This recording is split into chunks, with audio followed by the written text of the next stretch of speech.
Andrew, thank you so much for coming on the show. Great to have you here. You are the executive director of the San Jose State University Research Foundation. Let's start there. How did you get to be that? Yeah, it's a good question. It's not a typical career path. You don't kind of angle yourself into this sort of position at a research foundation. Most people would come at it from research administration. They would come up through the university ranks as a professor, and they'd get tenure, and they'd have some sort of terminal degree and be an expert in their field. They'd get on the administration side, as a lot of university faculty do, and then they would kind of find their way into research administration. I came in the side door, so to speak. I have a very generalist background. I've done lots of different things in my career, and I really got the job because I knew the person hiring. And so when I was looking for a different step in my career and a career change, I reached out to him from a network perspective, and he said, "Great, I've got a job for you." And I think he knew the skill set in terms of what he wanted and what he needed, and knew I had it. So I kind of, like I said, came in the side door where most people would kind of work up through their ranks in the university setting. But I came at it kind of from a general management perspective. My boss needed someone who could run a large organization, solve some, you know, outstanding problems that were there and make it more efficient. And so it was a lot of learning involved, but all the transferable skills that I'd learned through my career were really applicable in terms of what I do today. So what do you do? What does the foundation do? Yeah, so the foundation's a large organization. It's a 501c3, so we're a nonprofit in the state of California that's known as what they call an auxiliary to the university, but we only exist for the university's purpose. So we manage all of the external funding that is received from the university, primarily for research and grants. So we actually apply on behalf of the faculty to the funding agencies.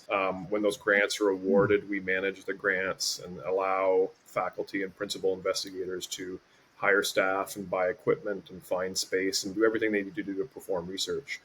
So it's really kind of an administrative function. In addition to external funding, we also manage the IP portfolio. So as the university's kind of delegated source to own and manage IP, we manage all the protection of the IP generated through research.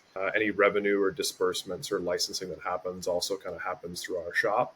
And then we do agreements. So any signed document where the university is working, again, related to research and creative activity, so that faculty can get access to data, sign agreements with other institutions and the government and the funders. We manage all those agreements. So we do that all on behalf of the university.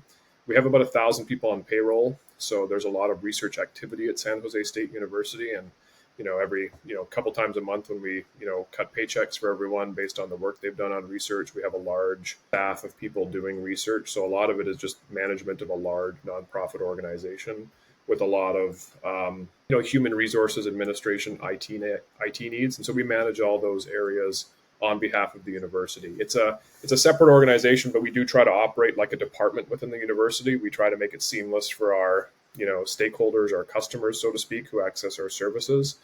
We just want to make their lives as easy as possible and take all the administrative needs of performing research off their plates. So we try to integrate as much as possible, but there are legal and kind of liability reasons why we're structured as a separate entity from the university. What would you say to people who hey, what's the difference between running a large 501c3 versus running a large company?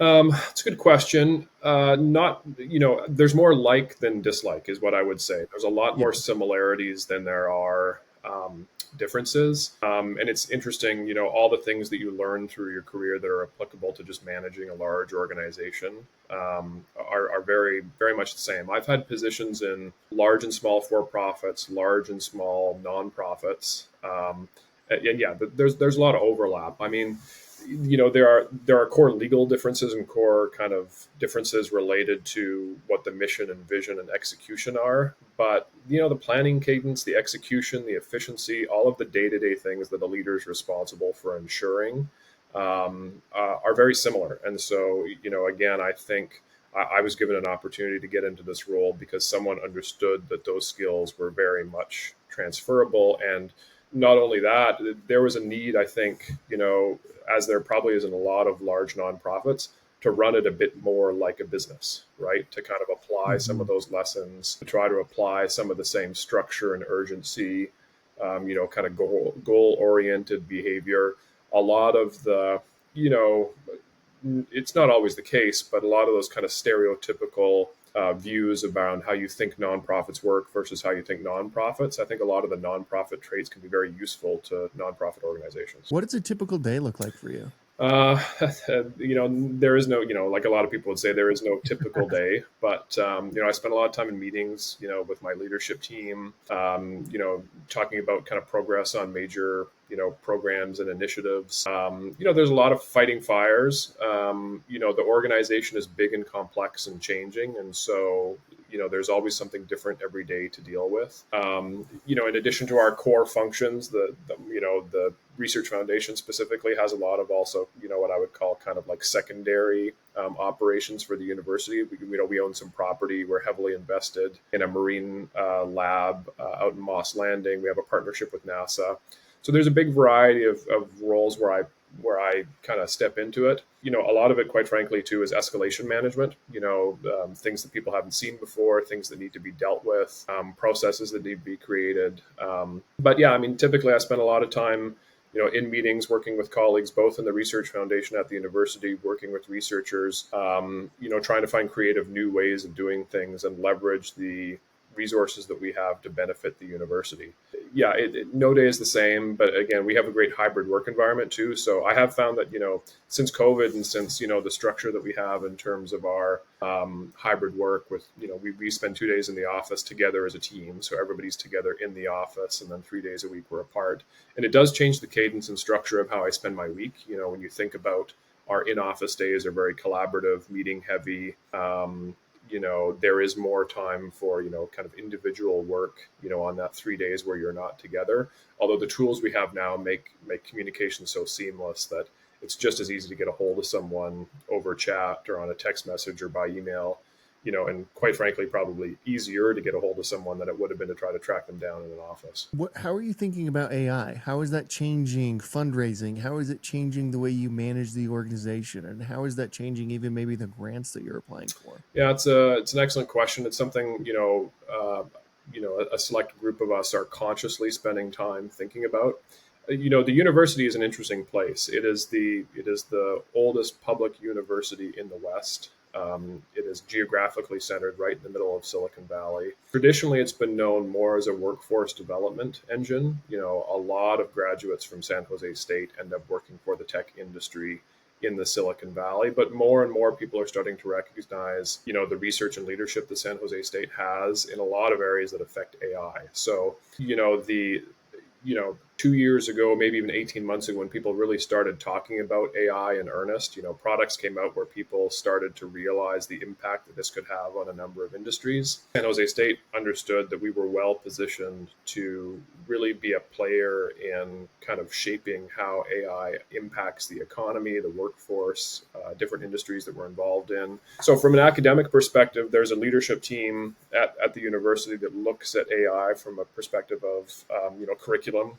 What do we need to teach our students to be able to be literate and functional, given that AI is going to have such an outsized influence on the economy going forward. We have a lot of expertise related to the hardware, the software, all the elements that make up AI and machine learning, and really supporting infrastructure that's going to be required for that. San Jose State also has a really interesting history in terms of social justice, ethical studies. So I think we're uniquely positioned where we are, but also with our expertise in those areas to have a real impact on how AI is developed and implemented in different industries. And lastly, we have a really interesting interdisciplinary approach to research. So where most people would just assume that this work happens in, a college of science, right, in terms of computer science or maybe in engineering. We bring, humanities and the arts. We bring, all sorts of different social sciences, psychology, health sciences, really interdisciplinary and holistic look at how AI can be implemented. And so from an institutional perspective, that's, I think some areas of strength that San Jose State will have going for it. And as a result, we're going to have more and more research happening in that area. And For me, in terms of the execution of that research, we think of all sorts of things in terms of infrastructure, how we get access to the amount of compute that's going to be required for some of this research, data security, working with other universities and international universities in terms of getting this done. So there's a lot of just detail that has to happen for this, for this to happen securely. The CHIPS Act is a huge opportunity for a lot of universities, and people are starting to understand how to divert some of that activity and attention towards AI and machine learning specifically. So there's kind of a cascading. There's the high level strategy, then there's the implementation of how we do this and how we're effective at it, how we leverage our strengths. And then personally, like each one of us kind of has to think about, okay, like how does this impact the work that I do?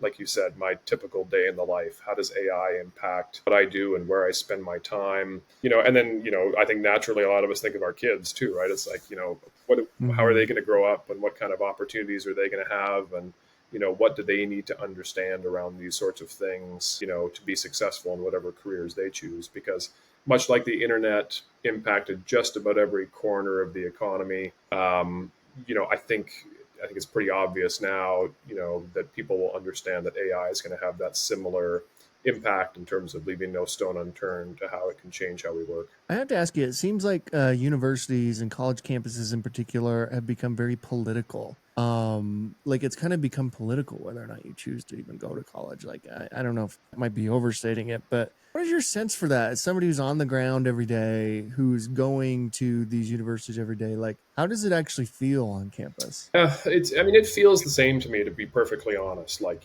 Monday to Friday, you've got, young adults going to school. The main tenets of going to university in terms of being in those formative years and exploring your kind of like intellectual and social interests. I think universities are still a very effective place at that. I think there is this kind of perfect storm of, for a number of years, people have been kind of questioning the relevance of a higher education degree, right? Is it worth what it used to, Mm-hmm. given the costs have escalated so much? Most of what I've read indicates that still economically, it's the best way to get a leg up, right?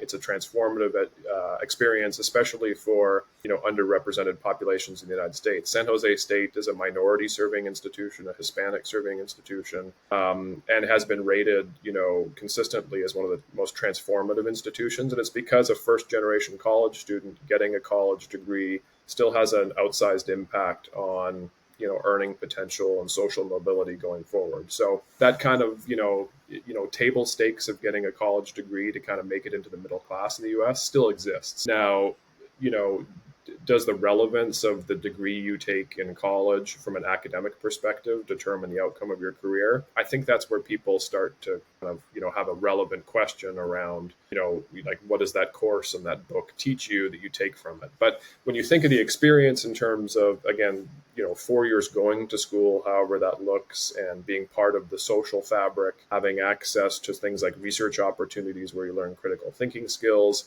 it's really hard to quantify what part of your college experience leads to that kind of future success. I think the politicization of what's happening on college campuses is just a net product of who's there, right? You've got young, Mm-hmm. interested political people in a political environment that's pretty, divided and antagonistic in the U.S. right now. And it's not really a surprise. And I think, college campus protests and, again, kind of means of trying to call out social justice on behalf of society has always been a part of the college experience. So, yeah, I think day to day college administrators are struggling. Clearly, mostly with how we balance free speech with the right of every student to kind of safely show up to school and have the experience that they want. But I think it's something that'll sort itself out, and I don't think it kind of threatens the mission or purpose of higher education in terms of where we are right now. What do you read? Like, what reading recommendations would you have for Hmm. us? I read a lot of kind of short format stuff, I guess is the best way to say it. I don't read a lot of Mm-hmm. books. I've never been a fan of like getting deep into books. Yeah, I joke with the people around me that like once every couple of years I'll find a book that I really have to get into, and I won't be satisfied until I finish it and put it down. But those are pretty rare. I'm really picky about that kind of stuff in terms of what'll hold my attention. So I read a lot of I read a lot of the news. I read CBC. I'm from Canada, so I still read CBC News. each morning, and New York Times. Those are kind of my news sources. I love magazines. I think that I used to travel a lot, and so my routine was always to hit the magazine stand at an airport, and kind of grab a couple personal interest or business interest magazines. And so I like the short format, kind of compressed information, which I think is why I like podcasts too, right? Like podcast now is kind of a Mhm. big replacement for me in terms of how I consume, relevant information, whether it's, kind of personal interest stuff or whether it's just analysis on day to day, right? In terms of how that affects our lives and how we make decisions. So again, I'm really picky about podcast, options. Like I have it's not that I don't have an attention span, but I'm just really picky about how things are presented and, the format Sure. of things. So, for podcasts, I love the daily, like that's how I get, again, a lot of kind of news information. I do find myself actively avoiding political analysis. It's kind of like sports analysis. Like they don't know what's going to happen, but they're happy to talk for an hour about all the potential outcomes, all of which I don't really care about, Yeah. right? Like until they happen, people's conjectures on what might happen and what poll says what and the potential of, if this person gets into office. I just kind of find it all, a little wasteful. But yeah, for the most part, if it's not a political topic that's been rehashed a bunch of times, the daily is great content. Yeah, there's some good kind of society and tech podcasts. Stratechery is a great one from Ben Thompson. Hmm. He's someone I found reading his newsletter years ago, and I find him just super intelligent and has an interesting way of kind of breaking down the tech industry. Pivot is interesting, for a lot of the stuff that they cover. And then I cycle through all kinds of stuff, and so I have a pretty wide and big breadth of topics and information that I'm interested in, but I'll consume it in small chunks as I have time and ability. What are like the three most important leadership traits that you've found over the course of your career? Yeah, I think a big one I think is just kind of building and leading teams, right? I think, some definitions of leadership are really kind of, again, building teams for the things that, an individual can't perform on their own, right? It's not a technical challenge, but it's an adaptive challenge, the things that we don't necessarily know right off the bat how to solve that require lots of perspectives. So again, I think people who have a natural tendency to bring people together, gain consensus and kind of rally a team around a shared problem is a big, kind of leadership trait. The other one is hiring well. Again, kind of related to that one. I think one of the things I do well and that I've kind of honed in on a lot of years is just figuring which people fit into roles and just hiring based on quality and capability. It's just it's a huge part. I mean, again, the team that you have amplifies your abilities and it amplifies your reach. And so to have the right people in the right roles, and just being able to hire, and that goes, everything from like how you recruit to how you interview to how you make selections and offers and all those sorts of things. I think just managing that process is really important, for leaders, and something that really shouldn't be offloaded, so to speak. I'm a firm believer that people have to be really invested in making those hiring decisions, even and it's a struggle as organizations get larger, to kind of still have a hand in that. But it's one of the things I still meet all the people that join our organization. Because again, I want to have a hand and have some opinion into how people will fit and how their experience matches what we need in terms of work. And I think the last one I'd say is, you know, I learned early on in product management, doing a lot of work, which was super valuable for my career. Being able to do that early on is the ability to build frameworks. When you have Mhm. a kind of a nasty, difficult problem with a lot of variables, some of the people that I really enjoyed working with and that I learned the most from had kind of a unique ability to kind of cut it down into chunks and build frameworks for that decision making. And it's a lot of discussion and testing, and does it fit? Does it not fit? What are the exceptions? Working through problems for a way where you can put structure around it and kind of gain consensus on how you would make decisions based on the data that you have, the data that you don't have. And likewise, I had a role, at a tech company back in Canada where I was responsible for kind of communicating a solutions offering. The company was moving from being really kind of a single product focused company to a solutions, company that had a portfolio of products. And again, I think the ability to build frameworks and organize information is just really important so that you can communicate, sometimes complex information, but again, it's the efficiency of how you put things together so people can digest it, and building those frameworks and structures of information is really important, not just from a marketing perspective, but from a positioning perspective, how is it that you deliver value? How is it these things fit together? And again, it's about testing and, kind of trying to poke holes in it. Some of the most interesting meetings were Yeah. just a few people sitting down and saying, what if we put it together like this, and having smart people kind of poke holes in it and say, does it work? Why doesn't it work? How can we make it stronger? So again, I boil that down to kind of building frameworks and organizing information in ways that's both useful for communicating and making decisions. How do you think about the current just macroeconomic environment we're in, the current environment we're in with like presidential election happening, obviously in our country, but throughout the world, there's a number of these elections happening. How do you think, like, where are we going? Like, what does 2025 look like? Generally speaking, I'm optimistic. So, I like to think that things will sort themselves out. It's hard to be optimistic these days, to be perfectly frank. Yeah, I wish from a political perspective and an economic perspective, I think a lot of the problems, their root cause right now has to do with things that aren't people just aren't looking at. Like, I think income inequality is a huge one. I think a lot of the, economic and political angst that's going on in the country stems from, people talk about it as this idea that they've been, left behind, or that their lives aren't as good as they want. And people are searching for ways, just to get ahead and be happy. I think there are some structural changes that need to be made to address income inequality. It just keeps getting worse and worse. And I don't really understand how that doesn't have a, relatively difficult end or some correction, right, if it's not dealt with. So yeah, I mean, from a general economic perspective, again, I'm not a political expert. I'm an immigrant to the U.S. from Canada, so I think my upbringing and my kind of idea of political discourse and how politics kind of shapes day to day is a little bit different, than someone who's grown up in the U.S. So I'm a U.S. citizen now, so I'm conscious to recognize that I'm a part of it. Right, I don't get to just observe necessarily, like I am a part of it through more than just my vote. But that perspective does change how I look at the lens of what's happening in U.S. politics, and I would love to see settle out a bit. I just don't know how that happens without addressing some of the kind of root causes of, again, just people's feelings like the country's going in two directions, right? Either it benefits me or it doesn't. And so I think until a group or a party or a system comes along that can start to speak to and address that root cause, there's going to be a lot of conflict and tension kind of within the political system.